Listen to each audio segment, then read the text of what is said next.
Burnett, Milestone Systems CTO. Thanks for joining me. Thanks, Rodney. Pleasure. You spoke today at the conference about the smartest AI strategies start with human problems. Yeah. And that's what I want to focus on. Sounds good. Let's get kicked off here. You argued that organizations should focus on problems, not AI itself. Is the security industry too focused on the technology and not enough on outcomes? I think all industries are currently being distracted by what AI can do and trying to retrofit that into a way of trying to solve human problems. But the truth is, you've got to start with human problems and outcomes you're trying to solve for.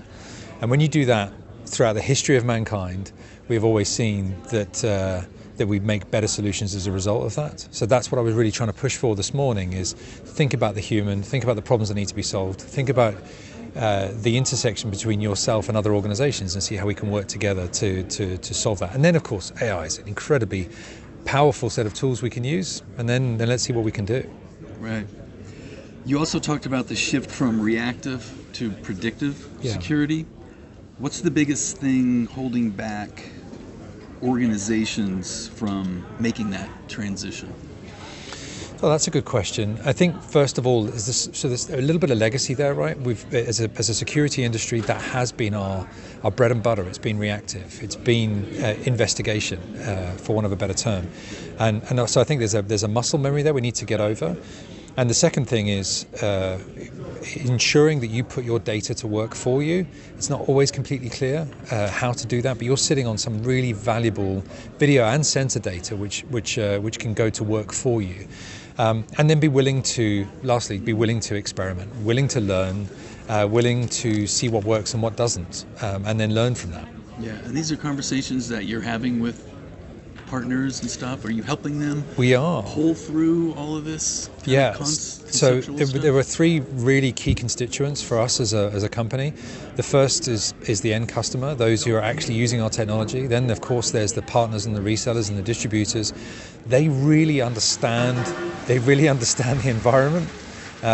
They understand the use cases, they understand what the art of the possible is, and then, of course, last but by no means least, are the tech vendors. We as an organization are never going to build products that answer every use case known to humanity. They understand those verticals, and we want to work closely with them and give them a platform on top of which they can be successful. Absolutely. So as AI becomes more autonomous, where do you think human judgment must remain part of the process? I mean, to greater or lesser extent, I think humans should always be involved in the process.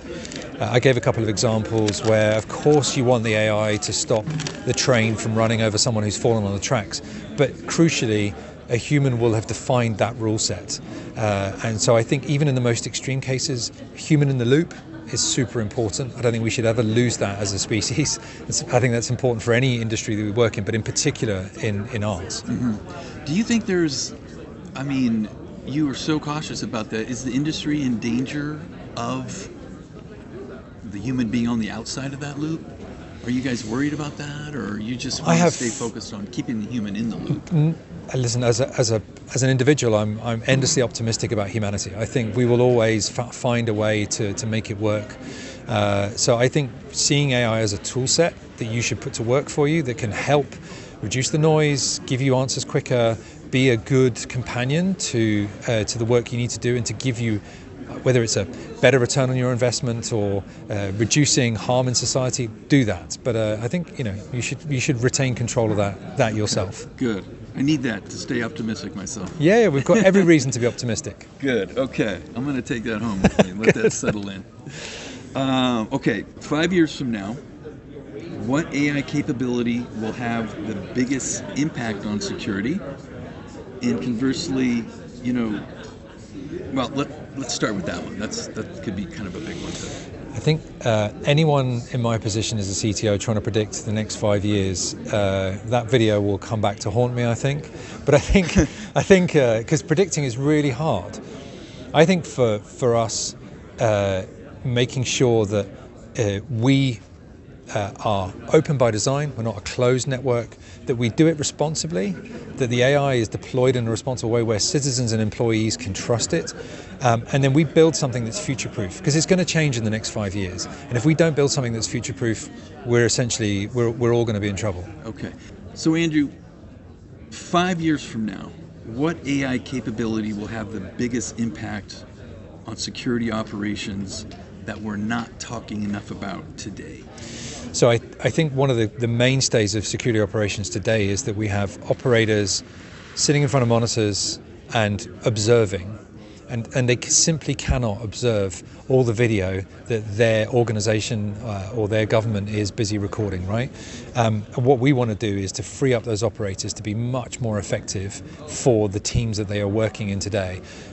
So effectively setting operators in particular in the security industry to be able to make better decisions quicker and be more effective. I called it on stage the intelligent operator. So they've got this AI buddy next to them and they can be far more effective than they're allowed to be today. And of course the other thing about that is that you are able to make them far more effective for your organization or for your city.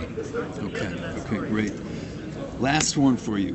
What's one AI trend the industry may be overestimating right now, and one it may be underestimating? So one AI trend that I think we're overestimating is the extent to which AI is going to take over. I don't think that's the reality. I think we should always be in charge, and I think we will always be in charge as humans. One that we're underestimating, I suspect, is what it can do with a vast amount of data, what insights and action information it can give to you as an organization. That I think we've only started scratching the surface of, and certainly we at Milestone are trying to do our absolute best to ensure that our products give that capability to our customers. Andrew Burnett, keeping the optimism alive, man. Thanks so much. Thanks, Rodney.